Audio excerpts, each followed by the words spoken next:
I'm going to turn this over to Mary and let her get started. All right, thank you.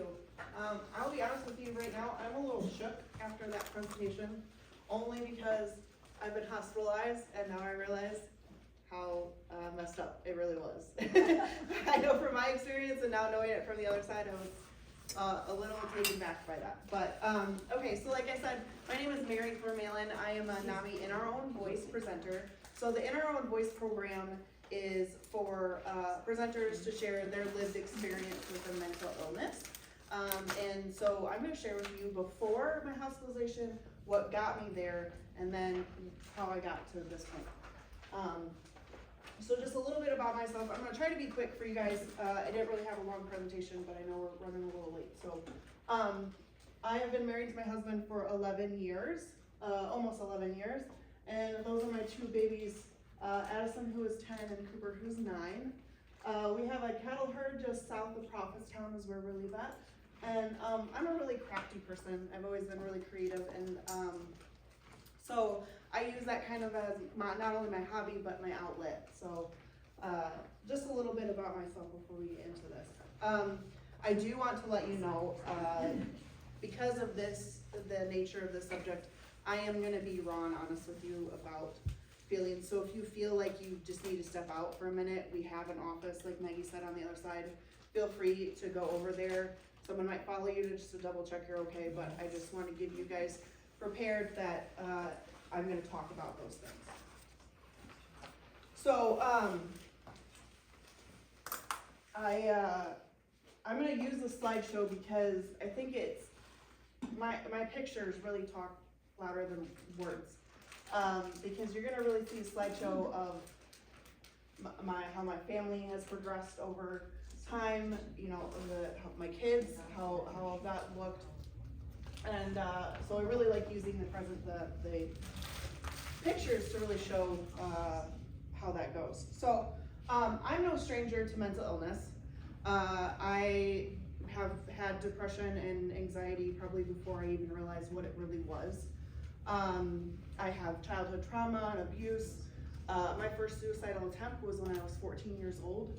So I was not at all a stranger to it. But when I had my kids, when I had my daughter, just after a few months after she was born, I hit a brick wall. I had such intense suicidal thoughts and feelings, deep depression, and I still had to be a mom and figure out that. And when she was 6 months old, we found out we were having our second. So all of my needs, physical and mental, went on the back burner, but I was crumbling inside. And what I guess I want you to see most from this, and I think Amy kind of touched on it, is masking. We're really good at masking.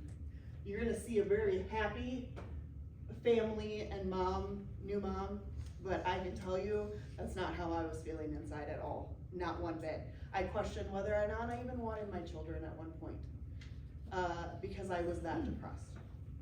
So, I did tell my husband what was going on and shared with him my struggles, but there got to a point where I started to, reserve how much I was really telling him, because when you're constantly coming to your spouse or even a loved one and saying, I want to kill myself, I'm not happy. It got to a point where I felt like a burden. I felt like I was hurting his feelings by continuously telling him that. We was going to doctors, like we did what we thought was supposed to be right. We didn't know what we were dealing with. And so I just kind of reserved and started telling him I was struggling, but not really telling him the full reality of it. So again, as we keep going through all my cute babies, I want to kind of touch on a little bit of, as much as I can try to explain what those suicidal feelings actually feel like. Because unless you felt them, I feel like sometimes you can't, it's hard to explain them. First of all, I can tell you that. It's really hard to put them in words. I can tell you trying to put this presentation together.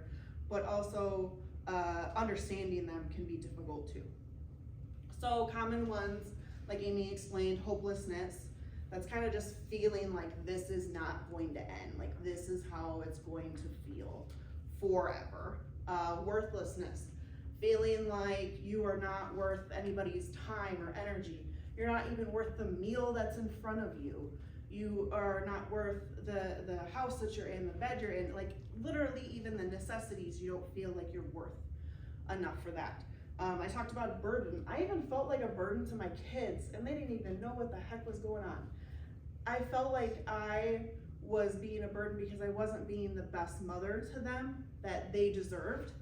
And I just felt like they would be better off without me, because it wasn't who they deserved to have. It wasn't the best version of me. I often refer to as like having a demon inside of me, having a monster inside of me that took the wheel and I lost control of it. So you have a lack of sense of self. I don't know who I am because this other entity, I don't want to say that I'm possessed, but a different entity is kind of taken over, and you don't feel like you're in control of yourself. Darkness is such a big thing that I have always used as words, is, you know, in the pit, in the trenches, and just trying to get out of this darkness, because it feels just so dark inside of it.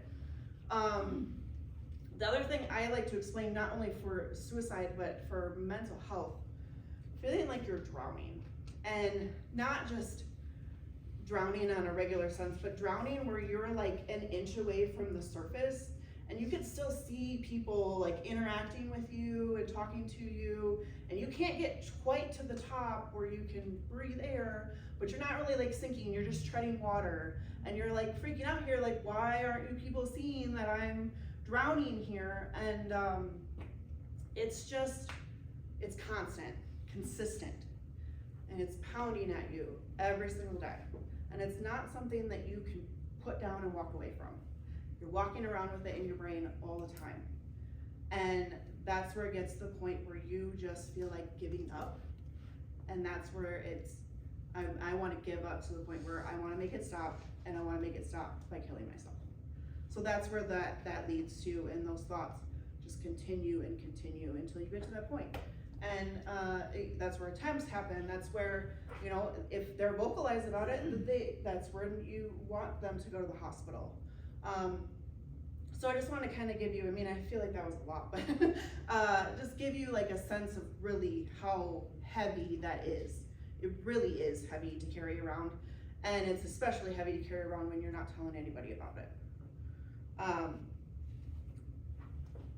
So 16, 17, I started going to the doctor and trying to get on medication, and going to therapy. And something else that's not talked about a lot is that when you've been in the darkness that long, there's a sense of comfort in it that you just want to hold on to.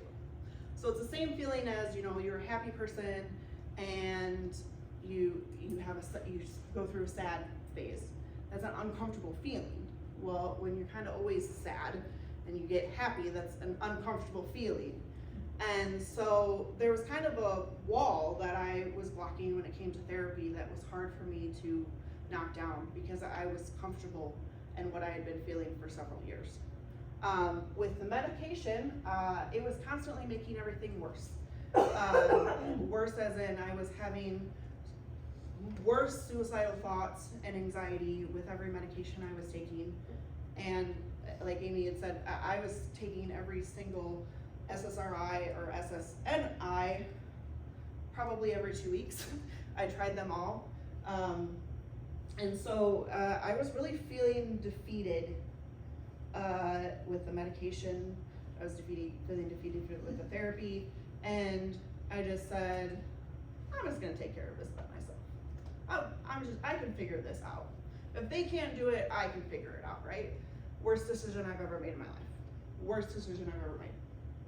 So that first picture, that was 1 month before I went to the hospital. We were on a family vacation in Door County, Wisconsin, taking family photos. I was not okay, but you can see how much that would look like I was okay. Those pictures are beautiful, by the way, but you can see how much that's masked. And I would say maybe This one, you're starting to maybe see, and something maybe a little is up. But 1 month before we were on vacation, beautiful vacation, but yeah, I was masking quite a bit. So previous attempts I had were usually had to do with alcohol and pills. But the way I actually wanted to go was a single car accident. And I started actually making those plans of how am I going to wreck my vehicle enough that it would kill me? Where am I going to do this at? What time, when? I was making those detailed plans. The other thing I was doing was planning my funeral, but in a who would bother showing up? What would they say about, what would they even good thing they would put in my obituary? Just really negatively planning my funeral, not in a preparative sort of way, but in a really messed up way. And at that point, I walked up to my husband and I said, I have completely lost control. We need to go now. And so he drove me to the emergency room. Now, I did not go to CGH. This was 6 years ago. I did not go to CGH. I actually went to emergency room in Iowa, which you saying that made me feel a lot better. I went to emergency room in Iowa, and I won't go into it a whole lot, but I will tell you that it is the worst thing that ever happened to me in my life, but it is also the best thing that ever happened to me in my life. Because within the 24 hours of emergency room, ward, and release, I decided I am going to do whatever I need to make sure I never go back there again. And so she talked about an aftercare plan, and I did have a social worker come in and said, this is not where you are going to recover. We need to get you out of here. And she said, but let's make a plan for you. Now this is a plan that works for me. May not work for everybody, but this is what worked for me. And I still use this plan 6 years later. I am religious about this plan. And taking my medication, going to therapy, keeping myself busy, and leaving the house often. These last 3 there are a lot easier now that the kids are older. I can tell you that. But it was really, those things were really adamant about making sure to just keep my mental health by getting out of the 4 walls of my house. So September 3rd of this month, or of this year, I'm sorry, was my 6th anniversary of my hospital release. And I spent that live on TV talking about suicide prevention. So I am standing here right now telling you that recovery is possible. There is hope at the end of that. I've learned how to manage my mental illnesses. I've learned to come to terms that they're incurable, but I can take care of them. I have control over them again. But I've also come to embrace them for making me the person I am today. They're part of my character. I'm able to be an empathetic friend because of my mental illnesses. I'm able to have a more open mind because of my mental illnesses. So I've really come to embrace them. So this is just a couple things. I actually started a business a year after I got out of the hospital, crafting business. It was quite successful. That's what Maggie was talking about. I actually was donating from my business name and not my actual name, so she didn't really understand who I was. I started traveling by myself and going on mommy trips. I grew my cattle herd. I was doing a lot of things. And so, now I am able to stand up here and I'm able to share my story. I facilitate 2 of our support groups. I go on TV. I was on TV today, actually. I go on TV, radio, podcasts, sharing NAMI's message, but also just advocating for mental health and suicide prevention because I know how it feels. I'm an open book. I'm always ready to listen, and my story is way more detailed than what I've shared with you, but there is an end to all of it. There's recovery, there's hope, there's a possibility of living with mental illness and not just surviving it. So one thing that when I get in the dumps a little bit, or just kind of throwing my fists in the air wondering why I went through all of that, this is one thing that I've go back to, is I had to go through the darkness so that I get to show people the light. So thank you so much for letting me share. If you have any questions, I'm an open book, and if you want to ask me anything privately, you're welcome to. Thank you. Does anybody have anything?